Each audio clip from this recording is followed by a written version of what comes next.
বড় ট্রাকগুলা দেখতে পারতেছেন কি একটা অবস্থা। পিকআপগুলো একবারে রাস্তায় দেয় না, অনেক কোনা ঘেঁষে রাস্তা দিয়ে যাইতে হইতেছে।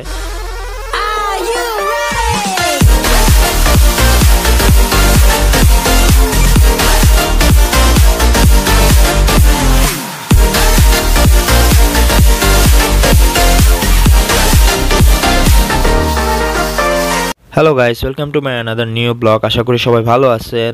আমি এই ব্লগটা করার টাইমে আমার মাইকের সেটআপ, ক্যামেরার মাইকের সেটআপ ঠিকঠাক মতো না হয়, আমার ভয়েসটা রেকর্ড হয় না, যার কারণে আমি পরে ভয়েস রেকর্ড করে তারপর ব্লগটা আপলোড দিলাম। তো যাই হোক, এই ব্লগটা মেনলি যে উদ্দেশ্যে করা, বাংলাদেশে বর্তমানে 90% বা 50%-এর উপরে বাইক এখন এফআই ইঞ্জিন হয়ে যেতেছে, আর সামনে এফআই ইঞ্জিন এর বাইকই বেশিরভাগ থাকবে। তো এফআই ইঞ্জিন বাইক ব্যবহার করার ক্ষেত্রে আমাদের অবশ্যই ভালো মানের অকটেন ব্যবহার করতে হবে বাইকের বেটার পারফরমেন্স প্লাস বাইকের মাইলেজ ঠিকঠাক রাখার জন্য।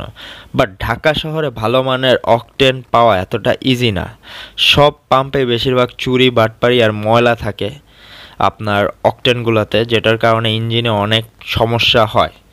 আর আমি নিজেও এর আগে এটার ভুক্তভোগী হয়েছি অনেক পাম্প থেকে, লোকাল অনেক পাম্প থেকে অকটেন লোড করার কারণে। সো এখন আমি যাচ্ছি আমার বাইকের অকটেন লোড করতে মিরপুর বেড়িবাঁধ রোডে একটা পাম্প আছে। এটা ইস্টার্ন হাউজিংয়ের কিছু সামনে গেলেই হাতের ডানে পড়বে, মিরপুর দিয়ে আসলে, আর আশুলিয়া দিয়ে গেলে হাতের বামে পড়বে।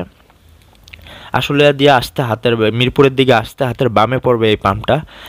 আমি ওভারঅল ঢাকা শহরে গত 2-3 বছরের এক্সপিরিয়েন্স আপনাদের সাথে শেয়ার করতেছি। আমি গত 2-3 বছরে বিজয় সরণির যে পাম্প আছে ট্রাস্ট, এটা অলওয়েজ বিজি থাকে। এই ট্রাস্ট পাম্পটা অনেক ভালো, বাট অলওয়েজ বিজি থাকে, আর আমার বাসা থেকে দূর হওয়া সবসময় যাওয়া হয় না। বাট আমি এখন যে পাম্পটাতে যাইতেছি বেড়িবাঁধ রোডে, এটা একটু ব্যাকওয়ার্ড পজিশনে পড়ে যাওয়া, এটাতে ভিড় তেমন থাকে না। বাট এই জায়গার পাম্পটা আমার কাছে সব দিক দিয়ে ভালো মনে হয়েছে। তাদের অকটেন অনেক পরিষ্কার থাকে, আর তাদের থেকে আমি যতবার অকটেন নিছি আমি বাইকে অনেক ভালো পারফরমেন্স পাইছি, প্লাস মাইলেজ অনেক বেটার পাইছি।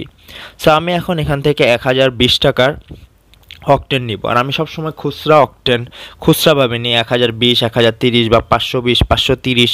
এভাবে হলে কি হয়, আপনার তাদের মিটারে যদি কোনো চুরি করার অপশনও থাকে সেটা তারা করতে পারবে না যদি ভাঙতিভাবে নিই। সো আপনারাও এটা ট্রাই করবেন। সো যাই হোক, আমি এখন আমার বাইকে ফুয়েল লোড করতেছি। সো ফুয়েল লোড করতে করতে যেটা আপনাদের সাথে শেয়ার করি, যে আমি এর আগে ট্রাস্ট থেকে ভরছি, বাট ট্রাস্ট অলওয়েজ বিজি থাকে, আর এমন একটা বিজি জায়গায় ওই পাম্পটা সবাই সেখানে যেতেও পারে না, আর অনেক সিরিয়াল থাকে। বিজি টাইমগুলোতে তো ওইখানে যাওয়াই পসিবল না, জ্যাম থাকে প্রচুর। তাছাড়া মিরপুরে টেকনিক্যালে দুইটা পাম্প আছে, একটা হলো রহমান, আরেকটা আছে বলা যায় খালেক পাম্প, একটা আরেকটার অপোজিটে। এই পাম্পগুলো থেকে নিলেও ভালো অকটেন পাওয়া যায়, বাট আমি ওভারঅল ওগুলোর থেকেও আমি বলবো এটা বেটার। এটা থেকে আমি খুব বেশি বলা যায় অনেকবারই নেওয়া হয়েছে এখান থেকে আমার অকটেন। অন্য অন্য জায়গাগুলোর থেকেও নিয়েছি, বাট কয়েকবার এটার যখন ইনফরমেশন পাইছি, এটার থেকে নেওয়ার পর থেকে আমি আর অন্য কোথাও থেকে অকটেন নিই নাই, এখান থেকেই সবসময় নিই। আর আমাদের মিরপুরে আমার যে পরিচিত ভাই ব্রাদার আছে, আমি যাদেরকে বলছি, সবাই কম বেশি এখান থেকে নিয়ে স্যাটিসফাই, আর সবাই এখান থেকেই নেয়।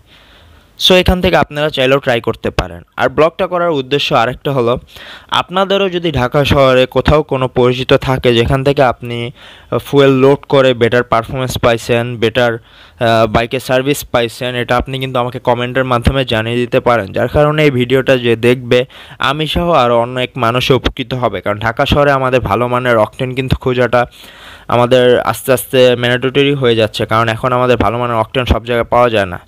সো দেখা যায় একই টাকার অকটেন আমি এক জায়গায় লোড করে একরকম টাকা পাইতেছি, একরকম মাইলেজ পাইতেছি, আবার আরেক জায়গায় সেম টাকার অকটেন লোড করে তার থেকে অনেক খারাপ মাইলেজ পাইতেছি। সো তখন আমরা ভাবি হয়তোবা বাইকের প্রবলেম, অনেক সময় বাইকের না, আপনার এই অকটেনের কারণে হয়ে থাকে। আর বেড়িবাঁধ রাস্তায় তো দেখতেই পারতেছেন কি একটা অবস্থা। এই বাসগুলা আর বড় বড় ট্রাকগুলা দেখতে পারতেছেন কি একটা অবস্থা। পিকআপগুলো একবারে রাস্তায় দেয় না, অনেক কোনা ঘেঁষে রাস্তা দিয়ে যাইতে হইতেছে। মানে আপনারা এই রাস্তা আসলে বি সেফ রাইড করবেন, অবশ্যই হেলমেট পরে রাইড করবেন। সো যাই হোক, এইটা নিয়ে আজকে আমার ব্লগটা জাস্ট এটা আপনাদের সাথে শেয়ার করা। আপনাদেরও যদি পরিচিত বলতে আপনাদেরও যদি জানাশোনা এরকম পাম্প থাকে, এটা আপনি আমার কমেন্টের মাধ্যমে জানিয়ে দিতে পারেন, যার ফলে অনেক মানুষ এটা উপকৃত হবে। সো যাই হোক, এখন ব্লগটা দেখতে থাকুন, একটা মিউজিক অ্যাড করে দিই, না হলে ব্লগটা বোরিং হয়ে যাবে।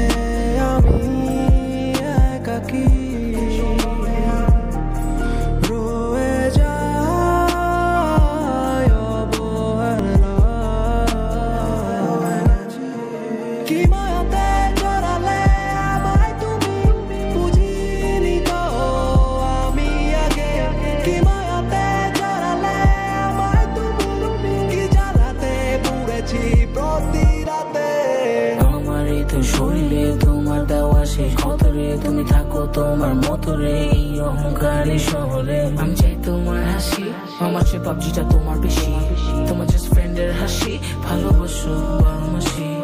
জীবনটা ছিল দেখো তোমার হাতে, আর হ্যাং আউট সব আমি বাদে। আমার মা কাঁদে কেন আজ আমায় দেখে, বন্ধুরা দেখে কেন শুধু হাসে হাসে।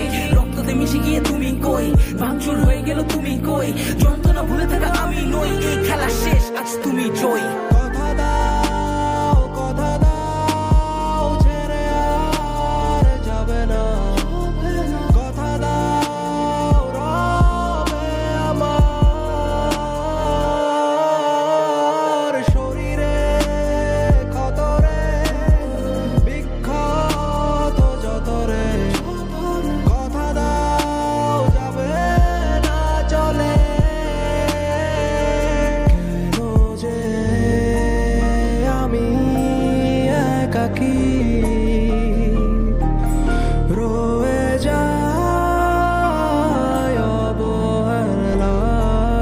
সো এই ছিল আজকের ব্লগটা যদি ভালো লেগে থাকে অবশ্যই লাইক কমেন্ট শেয়ার করবেন, যারা এখনো চ্যানেলটি সাবস্ক্রাইব করেননি অবশ্যই সাবস্ক্রাইব করবেন।